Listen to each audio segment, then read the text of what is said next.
Agradecemos a la Asociación Colombiana de Cirugía la oportunidad de tener este simposio sobre cirugía global, el papel del cirujano desde el quirófano hasta la comunidad. Para mí es un gusto acompañarlos el día de hoy y quisiera darle la bienvenida a nuestro primer conferencista, Antonio Ramos de la Medina. Antonio es un cirujano bariátrico y gastrointestinal, es el director médico del Hospital Español de Veracruz, tuvo su entrenamiento en la universidad, en la Clínica de Mayo, y nos va a hablar hoy acerca de la importancia del trabajo colaborativo en la cirugía global, los resultados de COVID Surgery. Adelante, Antonio. Muchas gracias por acompañarnos.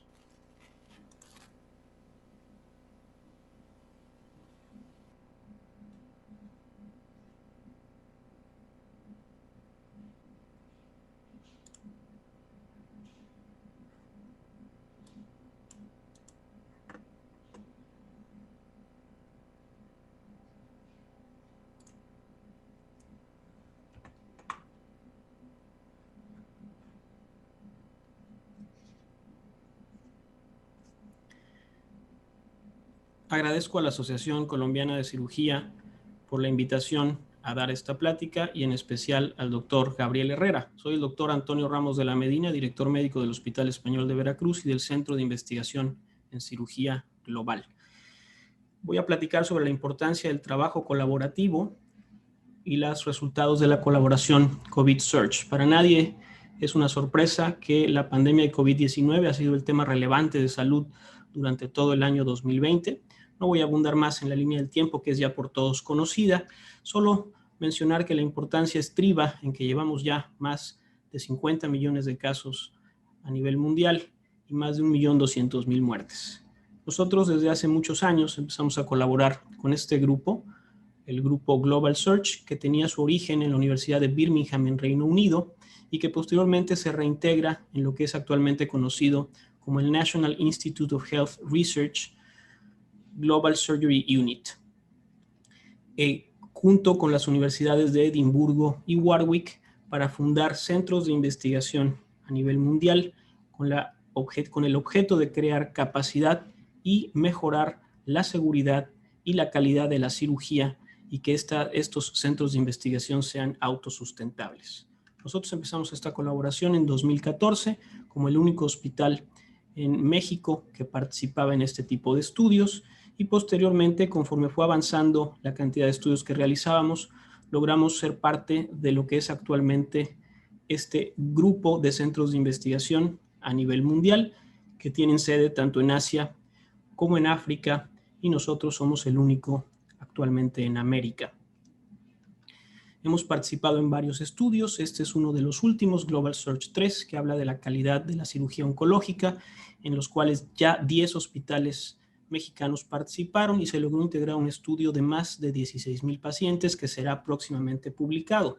Global Search tiene una estructura horizontal, una jerarquía horizontal en el que las opiniones de todos son tomadas en cuenta y hacemos publicaciones de estudios colaborativos en el que no hay un primer y un último autor, sino que todos los autores son tomados en cuenta por igual. Esta es una frase que a mí me gusta mencionar porque de alguna manera transmite la filosofía del grupo. No existe un límite a lo que se puede conseguir si no te importa quién obtiene el crédito. Y así es la manera como trabajamos.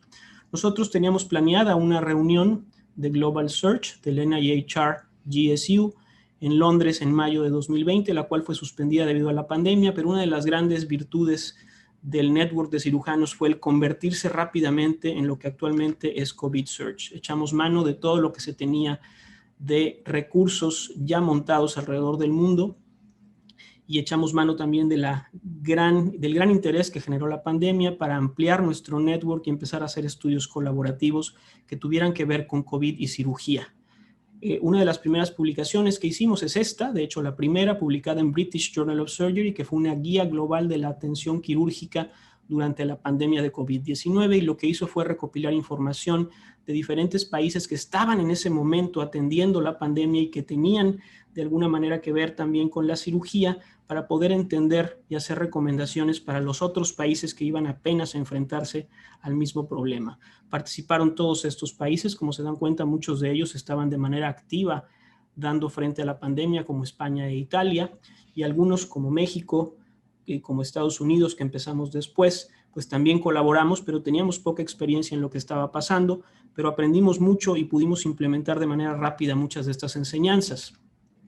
Algunos de los ejemplos de las cosas que se obtuvieron fue información de Lombardía, de cómo centralizaban ellos la atención en algunos hospitales, de Madrid, de cómo utilizaban grupos de mensajería instantánea para poder también tener comunicación entre distintos lugares, y así lugares como Corea del Sur, Singapur, Hong Kong, Ghana, fueron dando su información, sus experiencias para poder hacer una guía que fuera de utilidad para todos. Posteriormente publicamos este estudio en British Journal of Surgery también sobre la modelación y una estimación del número de cirugías mundiales que se iban a suspender durante los picos de la pandemia. Se hizo una modelación estimando 12 semanas de pico pandémico y se calcularon una cancelación de procedimientos quirúrgicos de alrededor de 28.4 millones, con 2.3 millones de cirugías oncológicas canceladas. Rápidamente nos dimos cuenta que esta estimación solamente sirvió para esas 12 semanas y actualmente sabemos que el número de cancelaciones es muy superior y durante todo 2020 se acercan alrededor de 60 millones de procedimientos que se han tenido que cancelar con la finalidad de poder dar atención a la pandemia. Solamente en México, nuestra estimación inicial había dado alrededor de 200,000 procedimientos cancelados. Actualmente sabemos que durante todo el año 2020 nos acercamos a 392,000 procedimientos quirúrgicos cancelados. Y esto que fue muy criticado y que hablaba de la importancia de que estaba teniendo la pandemia en otros problemas de salud como la cirugía, y que de alguna manera fue controversial de si se debía o no suspender la cirugía, si de por sí sabemos que existe un déficit de atención quirúrgica en el mundo, pues estas cancelaciones se sumaban a ese mismo déficit. Fue controversial, pero nuestro siguiente estudio permitió contestar esa interrogante. Y fue un estudio en el que buscamos definir cuál era el riesgo de mortalidad y complicaciones pulmonares en pacientes sometidos a cirugía con infección perioperatoria por SARS-CoV-2. Y este estudio, ya con un network mucho más robusto, mucho más grande de cirujanos a nivel mundial, fue un estudio multicéntrico de cohortes en el cual se buscaron pacientes que tuvieran infección perioperatoria por SARS-CoV-2 y que hubieran sido sometidos a cirugía, y definimos la mortalidad y las complicaciones pulmonares a 30 días. Participaron estos países juntando más de 1,100 pacientes entre todos, y lo que encontramos fue un grupo diferente y disímbolo.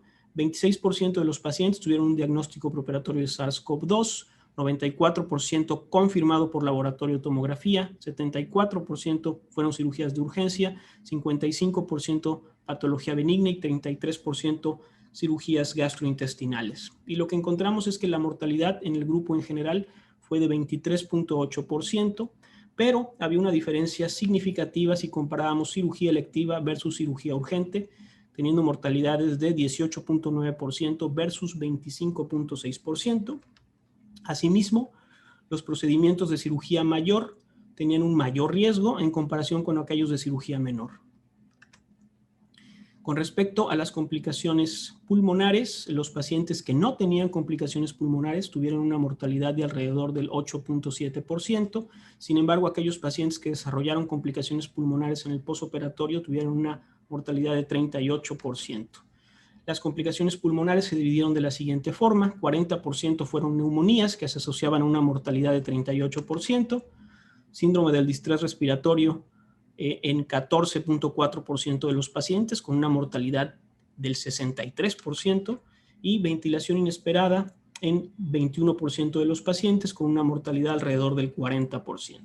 Con esta información fue claro que la mortalidad que se estaba teniendo en pacientes quirúrgicos durante la pandemia era diferente a la que se tenía antes del COVID, y pudimos hacer algunos análisis por grupos en los cuales se daba claramente cuenta, uno, que un paciente de 70 años masculino que era sometido a una cirugía electiva o una cirugía urgencia, cirugía mayor, tenía mortalidades muy importantes y que debíamos de tomar en cuenta, por ejemplo, si valía la pena operar un paciente de manera electiva en esos momentos. Este es el visual abstract de ese estudio publicado en Lancet, que seguramente ustedes vieron por ahí en redes sociales, y con base en esta información era evidente que la suspensión de las cirugías y la modificación de los protocolos estaba justificado. Esto nos permitió a nosotros modificar en el Hospital Español de Veracruz nuestros protocolos y echamos a andar áreas diferenciadas. Somos un hospital fundado en 1908 que tiene una estructura pabellonal. Nosotros actualmente estamos trabajando con un pabellón COVID que tiene sus habitaciones, su terapia intensiva, sus quirófanos y su personal dedicado para pacientes COVID, y un pabellón no COVID con lo mismo, sus áreas críticas, sus habitaciones, sus quirófanos y su personal exclusivo para ver pacientes no COVID. Nos permitió también esto modificar nuestros protocolos, sabiendo que era indispensable poder contar con pruebas COVID preoperatorias para disminuir los riesgos. Nosotros inicialmente utilizábamos incluso placa de tórax o tomografía de tórax en las 24 horas previas a la cirugía como un criterio para dar la entrada a un paciente quirúrgico. Actualmente sabemos que este estudio no es lo suficientemente útil. Gracias a estas publicaciones se ha generado mucho interés y esto ha generado muchas citas en la literatura y han sido publicaciones de alto impacto. Como pueden ver ustedes aquí, este es de alguna manera las citas que han crecido de manera exponencial, de manera personal durante 2020. Y seguimos afortunadamente emitiendo publicaciones que creemos que son de gran valía, como esta, que es una de nuestras últimas publicaciones de alto impacto en el Journal of Clinical Oncology, en el cual se demuestra la importancia de contar con vías libres de COVID para someter a nuestros pacientes a cirugía. Los hospitales que tienen vías libres de COVID, protocolos bien establecidos, tienen un riesgo de complicaciones pulmonares y de mortalidad diferente y menor que aquellos hospitales que no tienen vías libres de COVID. Por ende, ya con evidencia sustentada en datos duros, podemos recomendar la necesidad de contar con hospitales diferenciados, hospitales que tengan vías libres de COVID, con la finalidad de disminuir los riesgos para nuestros pacientes. Otro de los estudios de los papers que ha sido motivo de comentario y que han salido como resultado de la investigación colaborativa ha sido este, en el cual nos permitió definir cuál era el mejor momento para operar un paciente que ya había tenido COVID, cuánto tiempo teníamos que esperar para poder operar a un paciente de manera segura después de su convalecencia. Y lo que encontramos es que los pacientes que se operaban entre 1 a 2 semanas posterior de haber tenido COVID tenían un riesgo de complicaciones pulmonares de alrededor del 18%, aquellos que se operaban entre 2 y 4 semanas de prácticamente el 12%, pero aquellos en los que se esperaban más de 4 semanas, el riesgo de complicaciones pulmonares era de 0%. Y lo mismo con la mortalidad. Un paciente operado en las primeras 2 semanas post-COVID tenía una mortalidad de 7.7% en comparación con 0% de los pacientes que se operaban más de 4 semanas después del COVID. Y esta es otra recomendación basada en datos duros que es útil para tomar decisiones y para mejorar la calidad de atención de nuestros pacientes durante la pandemia. Este otro estudio que será publicado, para el momento que ustedes oigan esta plática, va a estar recientemente publicado, nos habla sobre la importancia del screening preoperatorio, de hacer exámenes preoperatorios para poder determinar el riesgo de los pacientes. Aquellos pacientes en los cuales no se hace examen preoperatorio, el riesgo de complicaciones pulmonares es de 4.2%, a diferencia de aquellos pacientes que se someten a hisopado y PCR, que tienen complicaciones en el 2.8%.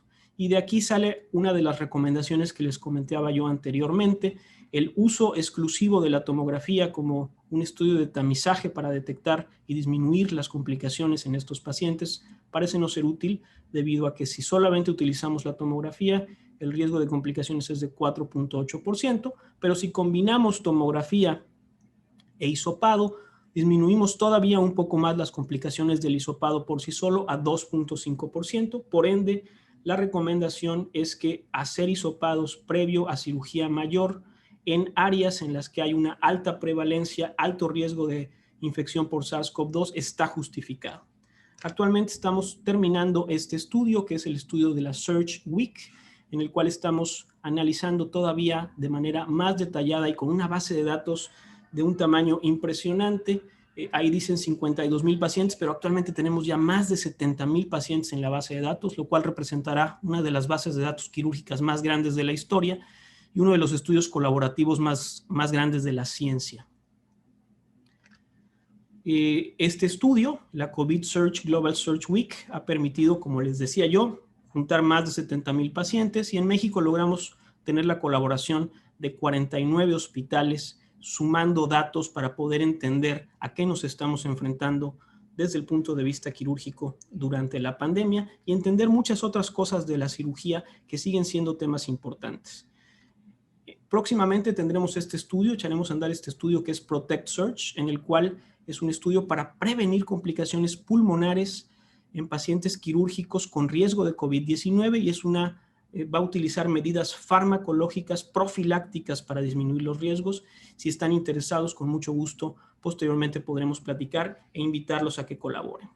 Para finalizar, durante el último minuto, les quiero recordar simple y sencillamente que la mortalidad durante la pandemia, la mortalidad quirúrgica aumentó. Es una mortalidad alta. Las complicaciones pulmonares en pacientes con infección por SARS-CoV-2 son frecuentes. Evidentemente, por ejemplo, los hombres de más de 70 años que van a ser sometidos a cirugía mayor, si es una cirugía electiva, hay que tomar muy en cuenta si es indispensable hacerla. El aumento global en el riesgo es para todos, es un aumento global del riesgo en comparación con la era pre-COVID. Es indispensable contar con vías libres de COVID-19 en los hospitales. La tomografía preoperatoria parece no tener gran utilidad. Se debe de continuar utilizando los hisopados para hacer PCRs preoperatorios, y la colaboración es fundamental, ya que sin ella no hubiéramos conseguido hacer un estudio y los estudios que hemos logrado hacer para poder definir todas estas interrogantes. Los invito a este evento que se transmitirá el 17 de noviembre, que habla precisamente de la importancia de las vías libres de COVID y muchos otros datos de la colaboración COVID Search. Quedo para cualquier pregunta, y simple y sencillamente resaltar que este tipo de colaboraciones son fundamentales, lo eran antes y ahora, como parte de la pandemia, lo son todavía más. Muchas gracias por su atención.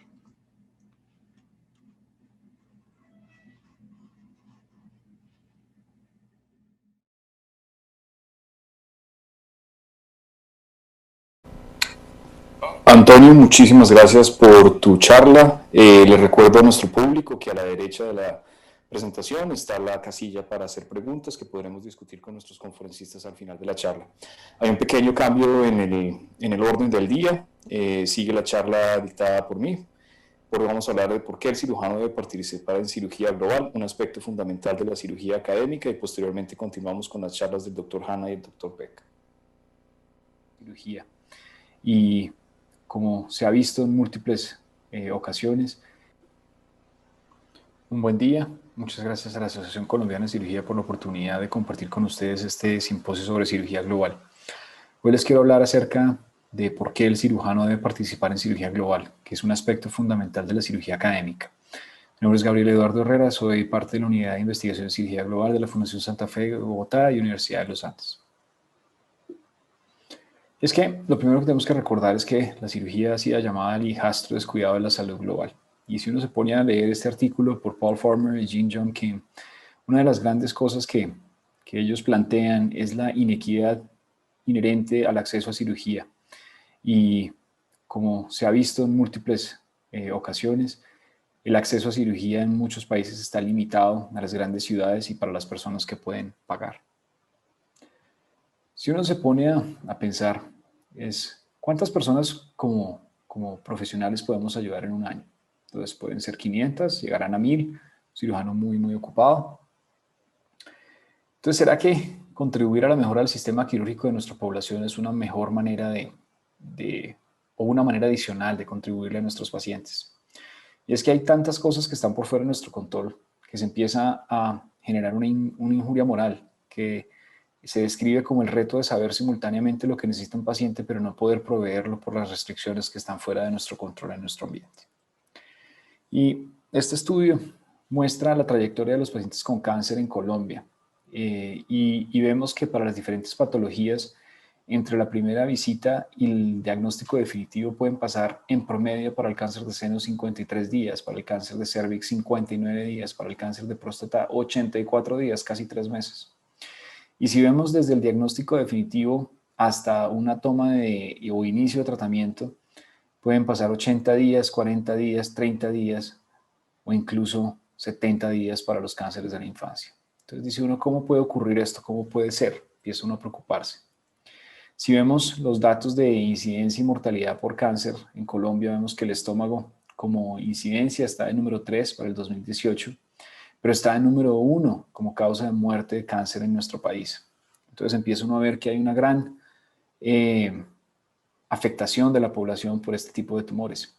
Y aquí lo vemos discriminado y vemos la tasa ajustada por 100.000 habitantes y en hombres es de segundo solo detrás de próstata y en mujeres está detrás de los propios de género, cuello de útero, mama y de colon. Aquí vemos, sin embargo, el promedio de supervivencia en meses y aquí empezamos a ver que nuestros pacientes les va peor en los registros que en los registros internacionales y les va por magnitudes. Vemos que el registro en Estados Unidos puede llegar a ser del 30-40% de sobrevida para estómago y en nuestro caso no supera el 20, promedio de 20 meses de sobrevida. ¿Y qué va a ocurrir? Colombia está ocurriendo la transición demográfica y entonces estamos siendo una población con una forma en vez de piramidal más cilíndrica, en la cual va a haber un aumento en la incidencia del cáncer gástrico, como podemos ver aquí en estas proyecciones, para el 2050. ¿Y qué estamos haciendo entonces para prevenir o para mejorar e impactar en nuestra población, más allá de los pacientes que podamos operar? Vemos que la sobrevida global del cáncer gástrico es mucho peor que los otros tumores aquí planteados, que son mama, cuello uterino y colorectal. Pero más preocupante aún es el hecho de que esta sobrevida se ve afectada por el tipo de régimen de aseguramiento que tenga nuestro paciente. Y si es un régimen subsidiado, va a tener una peor sobrevida solo por tener el régimen subsidiado que si tuviera uno de los regímenes especiales o régimen contributivo. Y lo mismo ocurre para su estrato social. Si el paciente tiene un estrato social 5 o 6, va a tener una sobrevida casi el doble de un paciente que tiene un estrato social de 1 a 2. Entonces, la sobrevida global a un año puede ser del 41% versus el 12% de no afiliados y del 41% para estrato social 5 o 6 versus el 27%. Y esto no puede ser, porque es que nosotros podemos operar mucho, pero tenemos que impactar las causas de esto, que esta inequidad existe. ¿Qué podemos hacer entonces? Promover el acceso a servicios básicos en cirugía, programas conjuntos entre instituciones académicas. Y es que la cirugía en salud pública debe ir, y en cirugía global, debe ir más allá de las misiones, a la estructura misma del sistema y deben involucrarse los cirujanos. Solo así vamos a poder impactar esta injuria moral que nos frustra y que hace que nos sintamos tan tristes cuando vemos pacientes que solo por su condición no están accediendo a los servicios que deberían tener. Y este problema no es exclusivo de Colombia. En el mundo se calculan que hay 5.000 millones de personas que no tienen acceso a cirugía segura. Y es que la cirugía es un componente indivisible del sistema de salud y cirugía afecta a muchas categorías, los cuales son la carga mundial de enfermedad. Entonces, las conductas quirúrgicas están en los desórdenes materno-infantiles, en los manejos del trauma, en los manejos de neoplasias. Y el no hacer nada va a ser muy costoso. Se cree que si no se hace nada de aquí al 2030, el impacto puede llegar a ser de 1.4 a 1.6 del Producto Interno Bruto mundial por no invertir en cirugía. Y es que de las 45 millones de muertes, se estima que 1.5 millones de muertes pueden ser prevenibles por acceso a cirugía esencial y de emergencia. Entonces tenemos la necesidad de una atención quirúrgica primaria, redefinir el papel del cirujano que sea más preventivo y anticipatorio, evitar esa falsa dicotomía entre la prevención y la curación quirúrgica, se requiere de las dos. Un cirujano que esté en la atención ambulatoria, realizando esas atenciones preventivas, curativas y rehabilitación es lo que necesitamos construir. Pero entonces, ¿cómo logramos esto? Si tenemos un sistema quirúrgico muy complejo, pues ¿cómo vamos a poder desglosarlo para poder impactarlo? Aquí es donde llegan los indicadores de la Comisión Lancet en cirugía global, que nos permiten tener un lenguaje común y reproducible para la evaluación del sistema quirúrgico en 3 grandes ejes, que son la entrega, la preparación o desempeño del sistema y el costo asociado al acceso a cirugía. De esta manera, evaluamos las dimensiones o podemos empezar a entender cuáles son las dimensiones del acceso a cirugía esencial. Y sabemos que es la calidad, el rango de servicios y el acceso son los que definen la cirugía esencial o el acceso universal a la cirugía. Pero hay diferentes barreras que existen para que un paciente llegue a cirugía. Entonces, primero que pueda uno llegar al hospital, que haya la capacidad quirúrgica que requiere, que se pueda hacer esa cirugía de manera segura y que, que el paciente sea capaz de costearlo. Todas estas son barreras para el acceso a la cirugía. La Organización Mundial de la Salud ha propuesto los diferentes bloques de construcción en los diferentes ejes que uno debe tener en cuenta para poder fortalecer el sistema. Y están la entrega del servicio, los trabajadores de la salud, la información, el financiamiento, el gobierno y liderazgo que debe llevar a que esto ocurra. Y esto lleva a una mejora de la salud, a una mejor respuesta del sistema, a una protección del riesgo social y financiero y a una mayor eficiencia. La Organización Mundial de la Salud ha propuesto que la cirugía esencial y de emergencia debe ser un componente indivisible del acceso universal a la salud y ha urgido a sus Estados miembros a que participen de manera efectiva en promover el acceso a cirugía esencial y de emergencia. ¿Cómo se enmarca entonces esta discusión? La Comisión Lancet en Cirugía Global, que fue convocada en el 2015, tuvo colaboradores de 111 países, evaluando el acceso universal a cuidados seguros y costo efectivos para cirugía y anestesia cuando se necesitan, dando unos mensajes claves que son que millones de personas no tienen acceso a cirugía de segura y cuando se necesita, hay necesidad de millones de procedimientos necesarios para poder cubrir esta brecha. Hay un importante porcentaje de la población que incurre en gastos catastróficos para acceder a cirugía, que la inversión en cirugía promueve el crecimiento y los cuidados quirúrgicos son esenciales para lograr los objetivos en salud. Entonces hay unas recomendaciones que ya las vamos a hablar más en detalle y que son unas métricas que son los famosos indicadores Lancet en cirugía global que están enmarcados en esos tres ejes grandes que les mencioné anteriormente. Y es que si uno se pone a ver, solo el 6% del volumen quirúrgico ocurre en países de bajos ingresos. Se necesitan 143 millones de procedimientos anuales para cubrir esta brecha. Y una inversión de 350 mil millones de dólares puede llevar a un mejoramiento del sistema. Y si no lo hacemos, pueden haber pérdidas por 12.300 millones de dólares por no invertir en cirugía. Entonces, ¿cómo responde Colombia a este llamado? Hemos propuesto el liderazgo regional para la evaluación y manejo del mejoramiento del sistema quirúrgico. Hicimos un análisis situacional, revisando toda la literatura, una evaluación hospitalaria y estamos en el proceso de involucrar a todas las partes. Entonces ya se hizo un análisis de situación de base, un compromiso de las partes interesadas, propuestas que se han discutido con el ministerio, tratando de involucrar los indicadores en cirugía global como parte de las métricas que se miden en el Plan Decenal de Salud Pública. También hicimos la valoración de los indicadores de la Comisión Lancet en Colombia de una manera no modelada y uno de mis compañeros de presentación va a hablar acerca de estos indicadores en detalle, pero básicamente es uno de los primeros reportes a nivel de un país de medianos ingresos que no modeló sus datos, sino que realmente hizo una medición lo más cercana o ajustada a la realidad.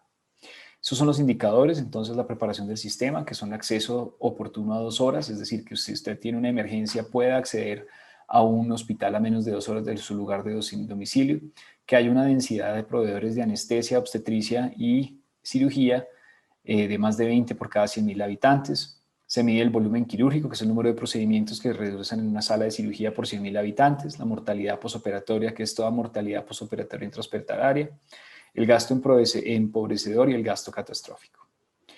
Pero estos indicadores que ya vamos a revisar en otras las charlas a nivel nacional también nos sirven para evaluar las diferentes líneas de servicio quirúrgico. Sabemos entonces, volviendo al principio de la charla, que el cáncer gástrico es una de las enfermedades con mayor mortalidad en Colombia por cáncer. Y nosotros quisimos entender un poco mejor la línea de servicio. Entonces, hemos estado trabajando fuertemente en entender dónde está ocurriendo el cuidado para cáncer gástrico, el cuidado quirúrgico, evaluando la línea de servicio de cáncer gástrico quirúrgica.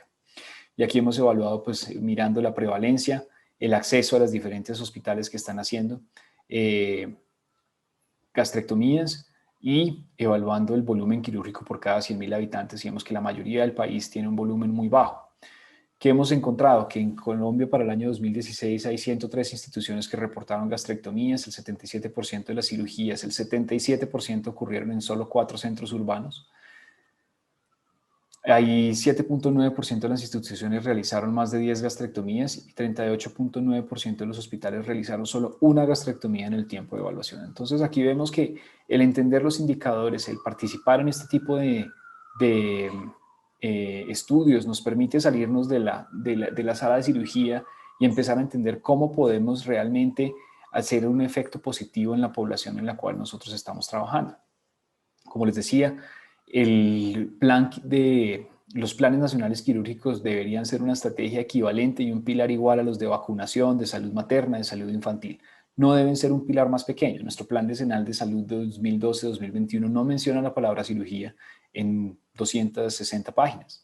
Lo menciona para pasos muy puntuales de enfermedades olvidadas. Entonces, como cirujanos tenemos que hacer que nuestra práctica vaya más allá del quirófano de esas 500 o 1000 o 300 o 100 personas que podamos operar y realmente involucrarnos en este tipo de estrategias para que esa injuria moral, para que estas disparidades que nosotros vivimos cada día empiecen a cerrarse. Entonces, necesitamos entender que la cirugía es parte indivisible del acceso universal a la salud. Necesitamos mayor acceso a cirugía porque mejora la calidad del sistema. El fortalecimiento del sistema quirúrgico se enmarca en los pilares de la Organización Mundial de la Salud. Y nuestro entorno afecta a nuestra práctica de muchas maneras y entender ese entorno nos ayuda a cambiar y a prevenir nuestra injuria moral. Agradezco a todos los involucrados en este esfuerzo y con mucho gusto atenderemos sus preguntas. Muchas gracias por escucharme.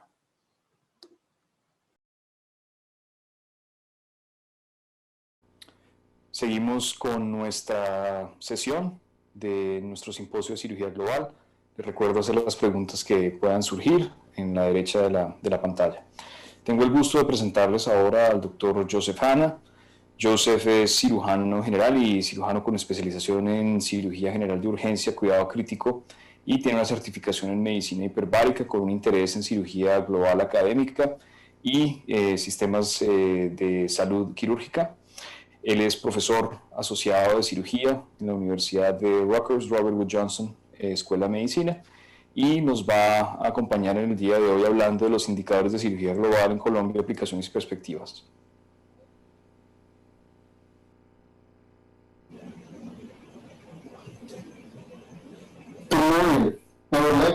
Buenos días, me gustaría agradecer a la Sociedad Cirúrgica Colombiana por compartir nuestro trabajo de nuestro equipo. Es importante comenzar agradeciendo a todos que han hecho posible esta presentación, incluyendo a aquellos que aprenden en todas las Américas y a todos nuestros colegas multiprofesionales. Con eso me gustaría comenzar hablando brevemente del por qué, como un cirujano, entré en el esfuerzo de cirugía global y luego transicionar respecto a mi caracterización respecto al sistema de cirugía obstétrica. Después de eso vamos a hablar respecto de los siguientes pasos posibles, luego el análisis post-terminación y luego unos últimos comentarios. Trabajo en este hospital en New Brunswick, New Jersey. Es el centro de trauma número 1 para New Jersey Central. 17% de las familias viven por debajo de la línea de la pobreza con un ingreso promedio de $38,000. El alquiler para New Jersey promedio es más o menos $18,000 o la mitad del ingreso promedio. 39% de New Brunswick se identifica como hispánico o latino. Como puede ver, tenemos una tremenda disparidad económica en nuestra ciudad. Nacionalmente tenemos disparidad nacional, a pesar de que somos líderes mundiales, tenemos cuidado de la salud. Vamos aquí a representar nuestras instalaciones rojas en azules, la densidad poblacional. Esto muestra problemas de acceso en el medio occidental. En nuestros gastos, los americanos son pilotos para una ruina financiera.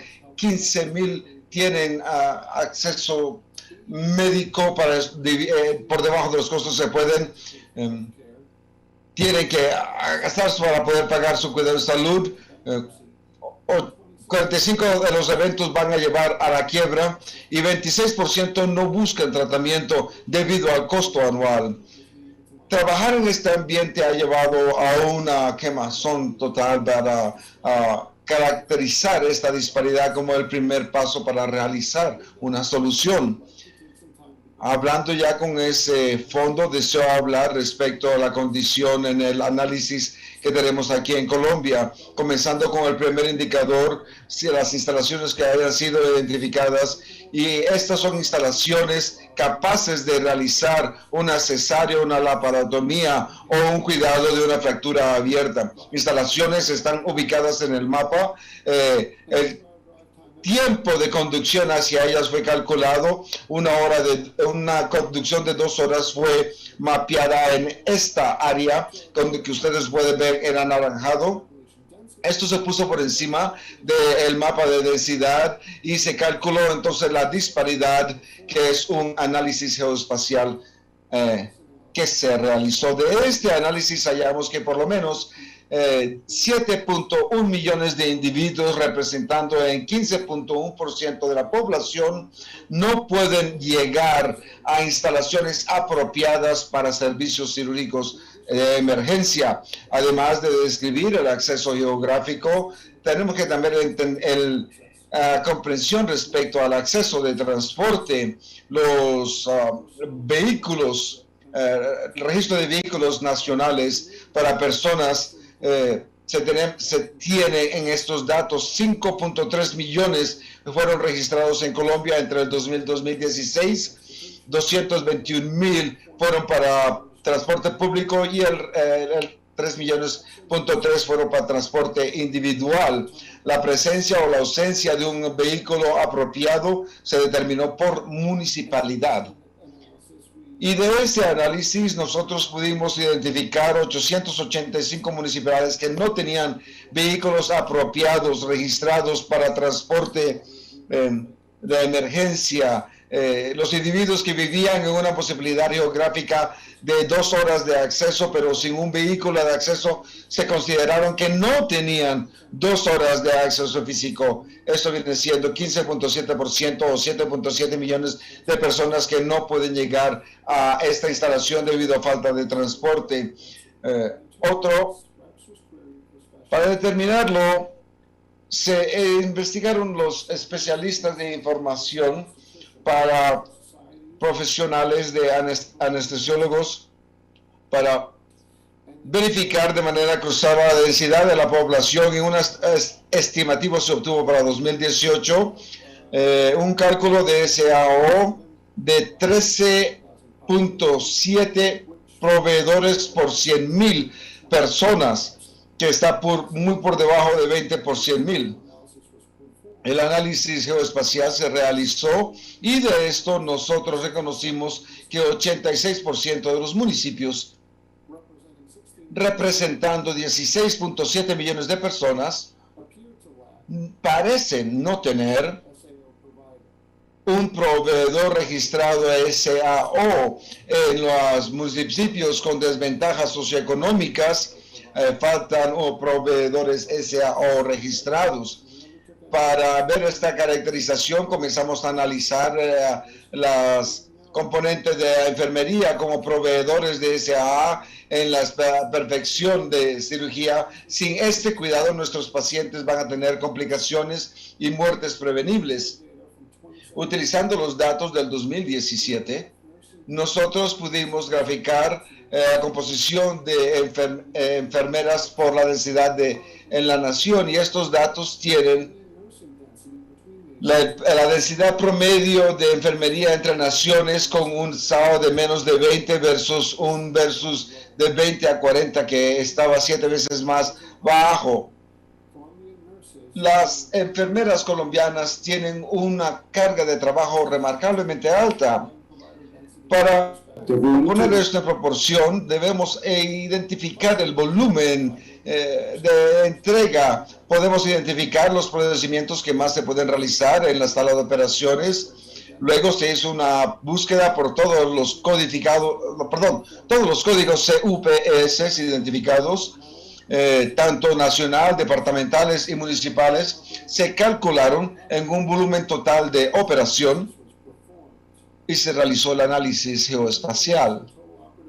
El promedio total de volumen operacional en la nación se estimó un alcance de entre 2.700 y 3.100 casos por población de 100,000 habitantes. La mortalidad se calculó de la siguiente manera. RIPS para todos los procedimientos quirúrgicos que se realizaron en el 2016. Luego de esto se tuvo una referencia cruzada con los datos de mortalidad, filtramos los duplicados y se calculó entonces, Palmer se calculó como una mortalidad de 30 días sobre el volumen operativo.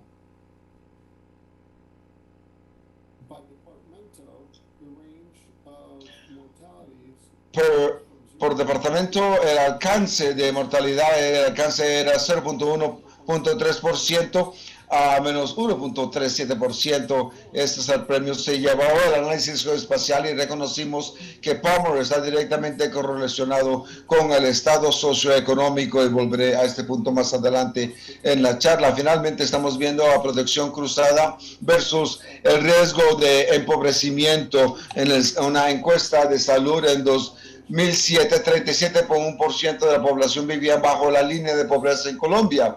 Cuando los costos indirectos se incurrieron en el año de encuestas, esta proporción aumentó a 43.1%. Por lo tanto, el riesgo de empobrecimiento impactó a 6.1% de la población.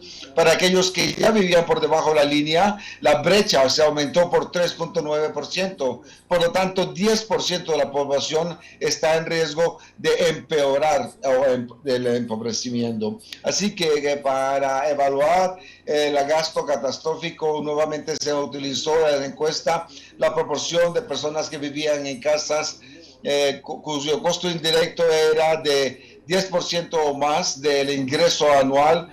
Se calculó los gastos catastróficos, impactó a 21% de la población. De estos datos nosotros podemos entonces construir la consola de datos anuales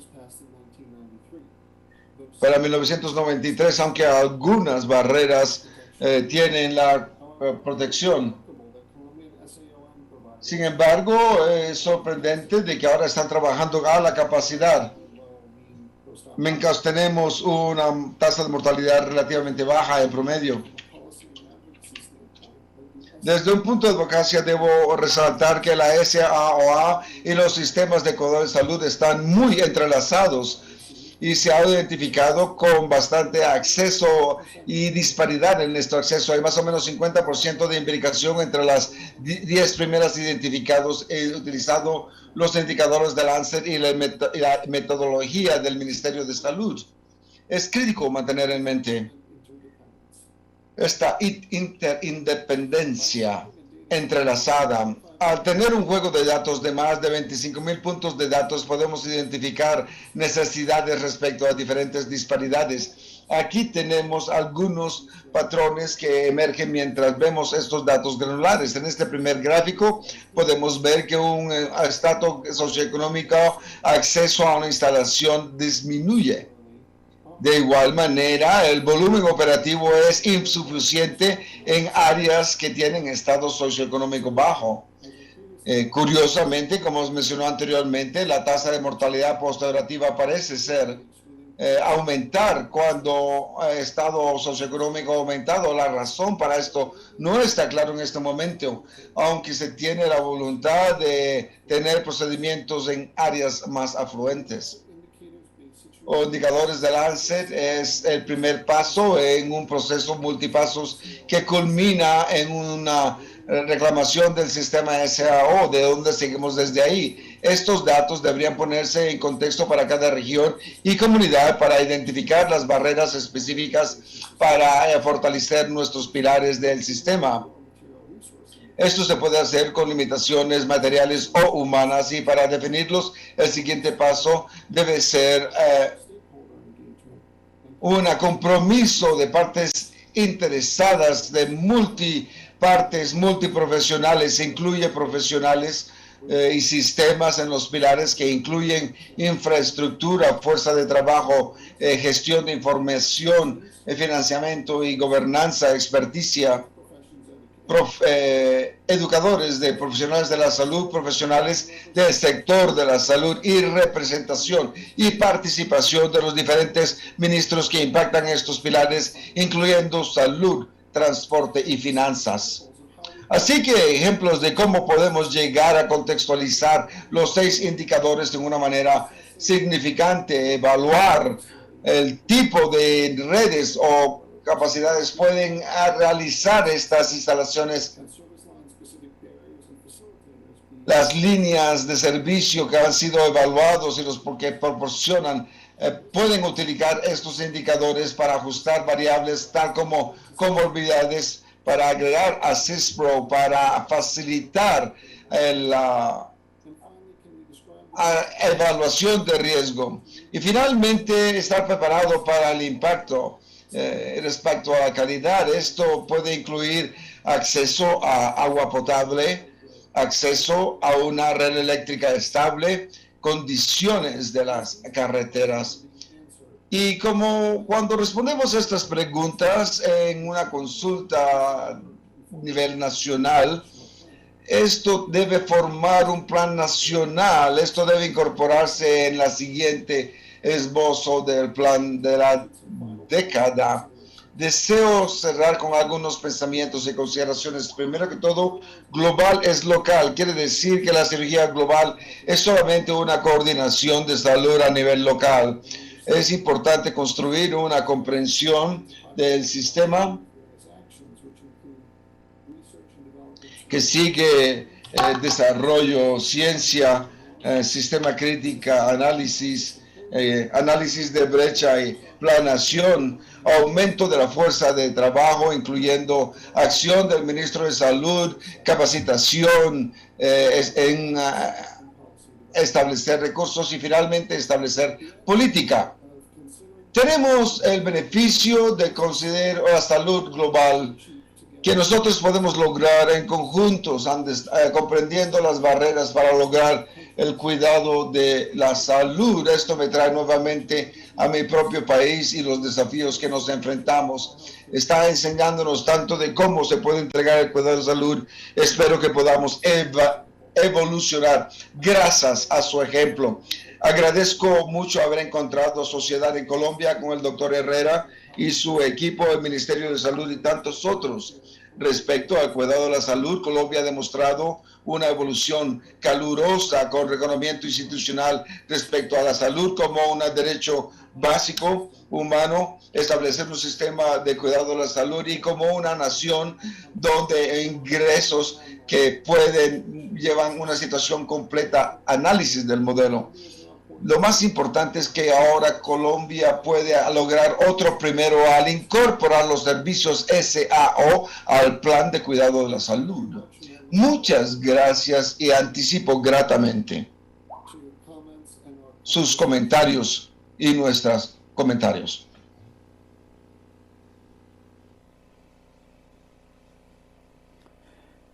Le damos gracias al doctor Hanna por compartir su charla con nosotros y seguimos con la charla del doctor Gregory Peck. El doctor Peck es cirujano general, cirujano de cuidado crítico y urgencias en la Universidad Robert Wood Johnson Medical Center.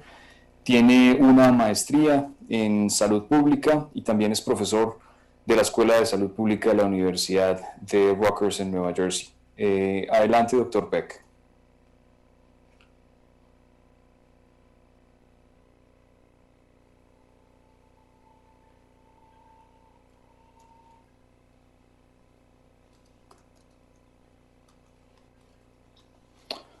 Bueno, no estamos teniendo algún problema de conexión con el doctor Peck. I believe that we have a connection. Mientras el doctor Peck vuelve a conectarse, vamos a resolver un par de preguntas que han llegado. Les recuerdo que pueden hacer las preguntas en la parte derecha de la pantalla. La primera pregunta está dirigida a mí y es la siguiente. ¿Cómo se beneficia la institución a nivel de autoría en este tipo de estudios colaborativos? Ya que vimos el gran beneficio para el autor, pero queda la duda de cómo se maneja a nivel institucional. Entonces, creo que esta es una de las grandes ventajas que ha tenido el estudio colaborativo que hemos desarrollado en una cercanía grande con la Universidad de Rutgers. Y es que no solamente crecemos como individuos, sino que crecemos y aprendemos mucho mutuamente las instituciones a través de este trabajo conjunto. Hemos podido lograr interesantes avances para nuestros estudiantes. Hemos creado relaciones que permiten que nuestros estudiantes vayan a Estados Unidos y ellos vengan a nuestro hospital. Y hemos profundizado esas relaciones a través de proyectos que incluyen a nuestros estudiantes tanto de pregrado como de posgrado. Entonces, definitivamente el beneficio es mutuo, en el beneficio crecen ambas instituciones y eso ha sido parte del éxito de nuestro trabajo conjunto, y es que se comparte de manera libre, espontánea y sin ninguna restricción todos los temas de autoría, y es muy transparente. Entonces creo que esa es una de las grandes ventajas. Ya tenemos al doctor Peck de vuelta y vamos a escuchar su charla acerca del colaborativo en investigación de indicadores para Latinoamérica, fortalecimiento de la sinergia global a través de los estudiantes y sus observaciones acerca de nuestro trabajo conjunto. Doctor Peck, adelante. Hi, Gabriel, how are you? Can you hear me? Gracias, Gabriel. ¿Todo el mundo me puede escuchar? Muchas gracias por tomarse el tiempo de compartir mi video en vivo. Yo deseo compartir a la sociedad histórica colombiana por los muchos años de dedicación y la confianza que han proporcionado nuestro esfuerzo en nuestro equipo y nuestras maneras colaborativas hacia el futuro. Es importante, estamos en una ventana de política, una oportunidad en Colombia, ahora que todo el trabajo que se ha realizado, que el doctor Hanna y el doctor Gabriel Herrera han introducido con Andrés Rubiano, en conjunto con Carlos Moranos, con Carlos Ordóñez y con otros a través de los últimos 10 años, lo que hemos podido lograr es ser mentores para estudiantes y residentes internos en la mejor manera que hemos logrado con nuestro tiempo y nuestras limitaciones en tiempo como cirujanos y como anestesiólogos, y nuestras limitaciones de tiempo como obstetras en los últimos 10 años ha sido la dedicación de las 3 diferentes ciudades y nuestra colaboración entre Norteamérica y Suramérica. Mi relación con Cali, Colombia comenzó como una fellow, un interno que comenzó con Carlos Ordóñez, y luego tuvimos mayores conversaciones respecto a cuál sería la meta final de la cooperación entre Norteamérica y Sudamérica y qué potencial tendrían estas relaciones. Mi relación con Cali en Colombia llevó a relaciones en Medellín, Colombia, con Carlos Morales y la Universidad de Antioquia. Y ahí nosotros comenzamos a desarrollar relaciones adicionales con estudiantes en la universidad y nuestros estudiantes de aquí en Norteamérica. A partir de ese punto, nuestra relación evolucionó a relaciones en Bogotá con Gabriel Herrera y la universidad ahí, no solamente la Escuela de Medicina, sino también la Escuela de Salud Pública con sus relaciones. Lo que veo ahora es que tengo una gran cantidad de cirujanos porque se ha presentado tanto hacia nosotros para poder hacer tanto que ya hemos hecho, y tenemos preguntas a nosotros mismos y nuestros colegas: cómo hallamos el tiempo, cómo hallamos la energía y cómo encontramos el bienestar mental para poder capitalizar en el trabajo que hemos realizado y cuánto trabajo aún queda por hacer. Aquí hemos pensado mucho respecto de maneras considerables en Norteamérica, y hallamos que los estudiantes de cirugía, los residentes de cirugía y los fellows de cirugía ahora desean ampliar su impacto más allá del bisturí. Y yo pienso que los mentores de cirugía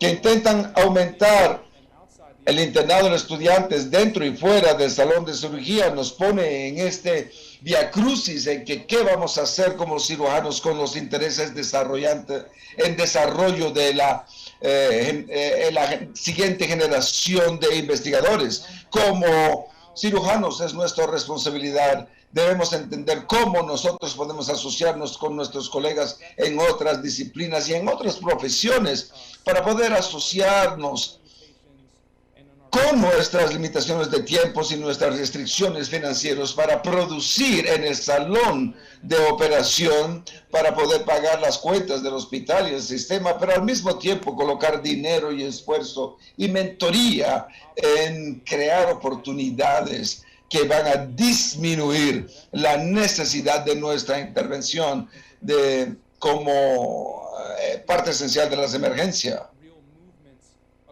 Uno de los movimientos reales en los últimos 10 años es la cirugía global evolucionante en un proceso pensante que no es trabajo humanitario en trabajos remotos de los países para el punto de Joseph Hanna, aún el punto de Colombia, donde vamos a ir con la cirugía es para tratar de entender cómo los cirujanos estudiantes pueden desarrollar en áreas de desarrollo tal como política, en áreas tal como gestión de información, registro de datos y desarrollarse en áreas tal como desarrollo económico y áreas tal como fuerza de trabajo, capacitación, educación para construir esto que está creando una fuerza que también sea capaz de recopilar datos, analizar estos datos, interpretar estos datos para colocarnos en este lugar que estamos en Colombia. Como doctor Hanna y Herrera ha mencionado en el pasado, estamos en un vía crucis y en el 21 y 2022 el plan del decenio se está siendo escrito en política y tenemos la oportunidad ahora con datos a mano sugerir lo que serían nuestras metas en conjunto para cerrar las metas, que sería un buen retorno en la inversión para el Ministerio de Salud,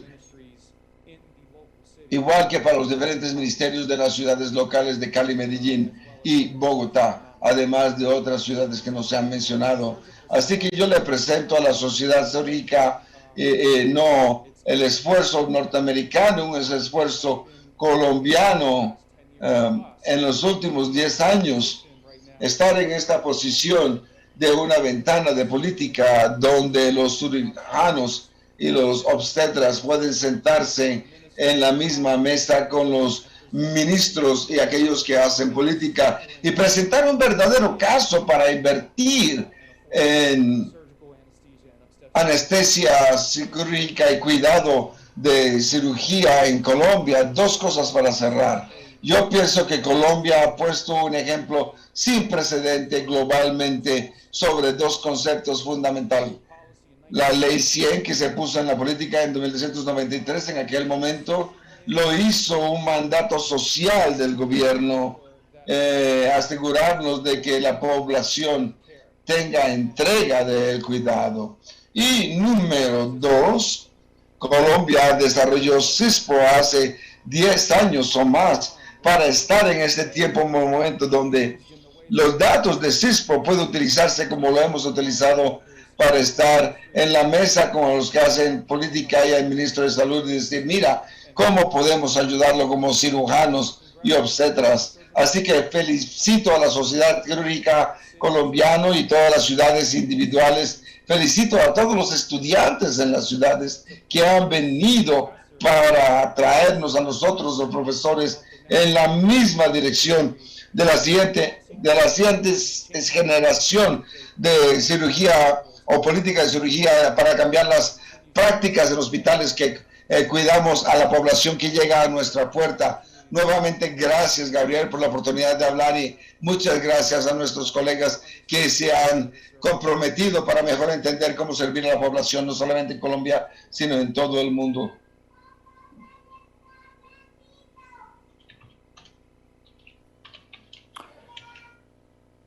Greg, muchas gracias por tus comentarios.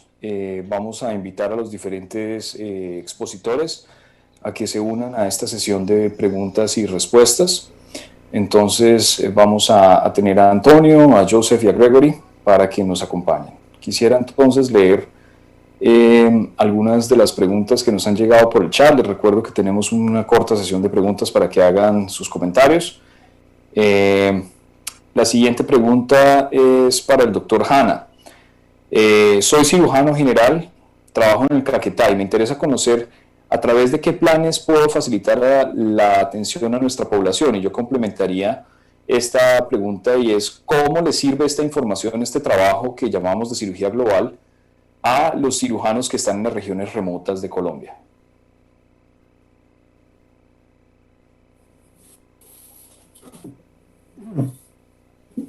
Adelante.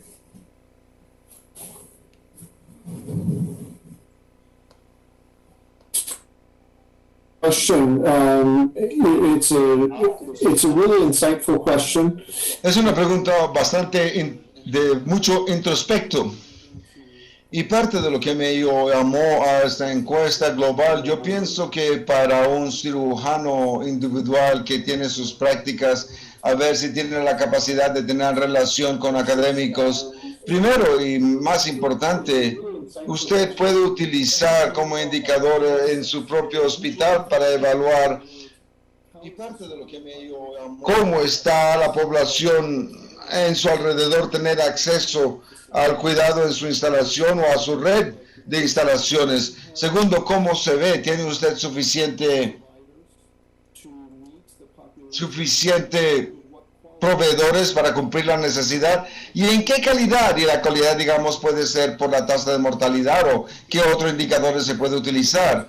El punto es que si nosotros podemos utilizar como cirujanos, anestesiólogos, un idioma común para descubrir las barreras que percibimos, ya sea locales o regionales, estamos en mejor posición de comunicarnos con la población y luego comenzar a identificar las barreras y colaborativamente, como el doctor Peck mencionó, comenzar a buscar esas soluciones. Muchas gracias, Joseph. Hay otra pregunta en la secretaria. La pregunta es para Gabriel Herrera. ¿Cómo iniciar una unidad de salud global en la institución? Es una pregunta muy buena porque hay muchas opciones. Realmente la cirugía global, que realmente es cirugía en salud pública, tiene diferentes expresiones. Están las opciones de los colaborativos. Un ejemplo muy clásico de eso es lo que hemos trabajado con nuestros colegas de Robert Wood Johnson, y con ellos es un trabajo estrecho en el cual hemos fijado metas y trabajamos de manera conjunta. Hay otras opciones de trabajo colaborativo, como el que ha liderado el doctor Antonio Ramos en México, en el cual participan múltiples instituciones, en este caso coordinadas desde Londres, en el cual han podido participar cirujanos de cualquier parte del mundo, y como él bien lo mencionó, hemos visto más de 70,000 pacientes que ya están enrolados en este tipo de estudios. De manera, creo que hay también asociaciones muy grandes de estudiantes que son Incision o GSSA, que son asociaciones de estudiantes a nivel internacional que tienen interés en participar en este tipo de proyectos, y cualquiera de ellas es una muy buena opción para empezar. Nosotros hemos estado abiertos, hemos trabajado a la mano con cirujanos de varias instituciones, hemos trabajado no solamente con cirujanos, sino con economistas, salubristas, etcétera. Entonces hay muchas opciones para participar y no hay nada mejor que la persona que conoce su medio para poder realmente entender cuáles son sus necesidades. Yo quisiera hacerle una pregunta al doctor Peck, y es un punto que quisiera resaltar, y es ¿cómo vamos más allá de las misiones? Porque en el ámbito académico internacional y especialmente en algunos centros en Estados Unidos, las misiones médicas han sido la expresión principal de la cirugía global. Y cirugía global se entiende como que yo hago un viaje, hago una intervención, pero no hay un cambio que perdure en el tiempo. ¿Cómo podemos contribuir a que este tipo de experiencias y ímpetus que hay para mejorar o para participar en cirugía global no se queden en misiones cortas, puntuales, sino que sean esfuerzos sostenidos en el tiempo? It's a great question. So I think Es una gran pregunta. Yo pienso que la manera en que nosotros, escucha, en el último año hemos estado inundados con nuestro propio progreso, y en las ciudades principales el interés de los estudiantes es abrumante. En Colombia, quiero decir. Es una gran pregunta. Y con el interés de los estudiantes en Colombia, y Gabriel puede conectarle con grandes cuerpos estudiantiles interesados en este trabajo, yo pienso que la solución es tener que estos estudiantes que están interesados en este trabajo, y vamos a llamar a este trabajo colección de datos, y los estudiantes están interesados en la perspectiva de investigación, de verdaderamente entender cuáles son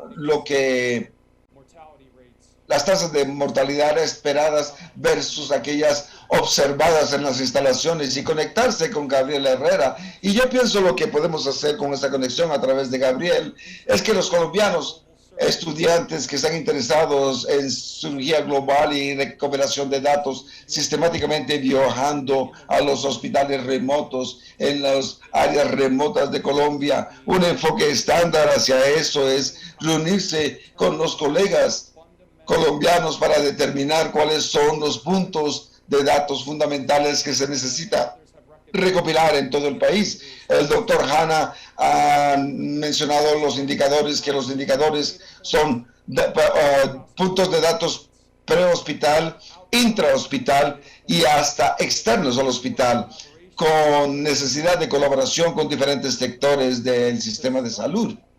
Para comenzar, entender cómo estos estudiantes que están interesados en el trabajo, los estudiantes académicos, pueden llegar a estas ciudades remotas de Colombia para comenzar a estandarizar estos puntos de datos que luego pueden enviarse de cierta manera para un sistema de datos colaborativo en sistema diario, mensual, anual, para recopilar datos a través del tiempo.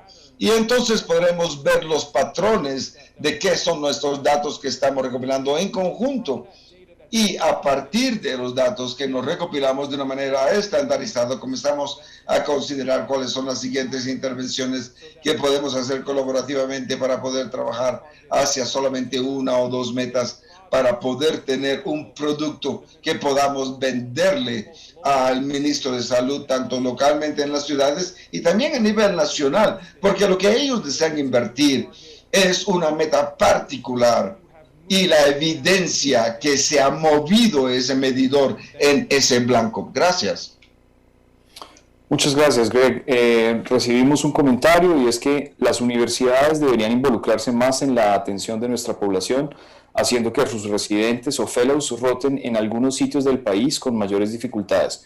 Muy agradable este simposio, gracias. De acuerdo con nuestro participante, esta es una de las formas de interpretar estos datos, y es que estos datos nos permiten tener una mejor comprensión de qué es lo que está ocurriendo en diferentes lugares del país. Sabemos que hay sitios que tienen muy pocos proveedores, otros que tienen quizás una suficiencia de proveedores, y estos datos nos permitirían después tener ese tipo de conversaciones con las secretarías de salud, con las universidades, etcétera, para ver cómo podemos hacer una mejor distribución de la fuerza, siguiendo algunos modelos que han sido exitosos. Por ejemplo, Anestesiar en Antioquia, que tiene un modelo de suplencia de proveedores a diferentes áreas y un modelo rotativo del cual hemos aprendido mucho y ha sido muy interesante para nosotros.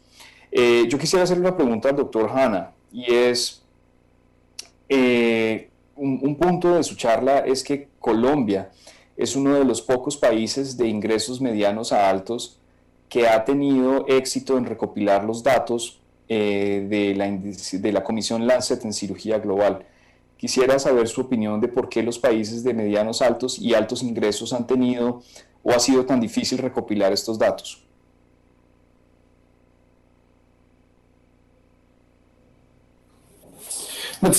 Thank you for that excellent question. I think that Gracias por esa pregunta. Yo pienso que más que todo el moratorio, cuando nosotros intentamos pensar de lograr y tener una comprensión del sistema quirúrgico a través de los indicadores, es una gran cantidad de números, son 6 cifras, pero como mostré en mi presentación, depender de qué tan granular es su juego de datos, esos 6 rápidamente se multiplican con, por lo menos en Colombia, en las municipalidades, departamentos, etcétera, y luego como usted saca otros indicadores sociales para informar a estos 6, ese juego de datos puede convertirse en muy grande. Yo pienso que lo que Colombia ha tenido es un gran éxito debido a que desde abajo hacia arriba el sistema de salud se construyó, entender que sin un sistema informático robusto sería muy difícil evaluar el progreso. Esto es específicamente hacia el punto del doctor Peck, que los datos y que sea más activo, de tal manera de que se puede implementar algo donde el resultado El Ministerio de Colombia de Salud hace muchos años pensaron de manera muy avanzada a crear un sistema granular y robusto. Habiendo dicho eso, si yo miro aquí mismo en los Estados Unidos, nuestro sistema de salud ha evolucionado a través de décadas, y en esa evolución realmente es más de un siglo. Esa implementación inició antes de los computadores y antes de que la informática se entendía. Así que con lo que hemos terminado es un sistema multicapas de alta complejidad y sistemas informáticos que han evolucionado a veces en paralelo y a veces en secuencia, de tal manera que al final del día en Estados Unidos, si deseo terminar un análisis de 6 indicadores, no hay ningún sistema informático del que yo pueda realmente conectarme. Y hay varios en los que yo me puedo conectarme. Mi sospecha es que actualmente muchos de los países de ingresos superiores, debido al crecimiento y la evolución del sistema de salud, el sistema informático es bastante fragmentado. Colombia está en una situación particularmente interesante donde puede establecer un ejemplo para el resto del globo. Muchas gracias, Joseph, por esa respuesta. Hay una pregunta del auditorio y es la financiación de estos proyectos. ¿Cómo ha sido? Y pues hemos tenido varias fuentes. Mucha de la información que hemos manejado son, como lo explicó el doctor Hanna y lo comentó el doctor Peck, son datos que están disponibles al público en nuestro país, y es una de las grandes fortalezas que tenemos para poder entender mejor el sistema quirúrgico en Colombia, es que tenemos esta información disponible de manera gratuita. También hemos tenido el apoyo del Ministerio, y el Ministerio de Salud ha estado muy abierto a poder compartir estos datos y trabajar con nosotros. Hemos participado en diferentes convocatorias de investigación y también ha sido una fuente de información. Yo quisiera hacerle una pregunta al doctor Ramos. Hola, Antonio. Quería hacerte la siguiente pregunta. ¿Cuál crees que sea el futuro de este tipo de estudios colaborativos? Sabemos que la pandemia aceleró de manera impresionante la necesidad de hacer estos estudios colaborativos, y quisiera saber tu opinión acerca de cómo puede o no perdurar estos esfuerzos hacia el futuro. Gabriel, muchas gracias. Aprovecho la oportunidad para saludar a Greg y a Joe. Excelentes pláticas. Bueno, yo siento que la pandemia precisamente lo que nos está enseñando es eso, que estamos juntos y que tenemos que trabajar en colaboración para poder realmente hacer una diferencia. Si en esta ocasión, después de lo que estamos pasando, no logramos entender que el trabajo colaborativo es algo que tenemos que hacer, será muy difícil que haya otra oportunidad para que realmente entendamos las cosas. El trabajo no hubiera podido haberse hecho de otra manera si no juntamos estas bases de datos tan grandes, el poder adquirir información con la velocidad que se necesita, con la fuerza, con la potencia que se necesita para poder realmente responder las preguntas.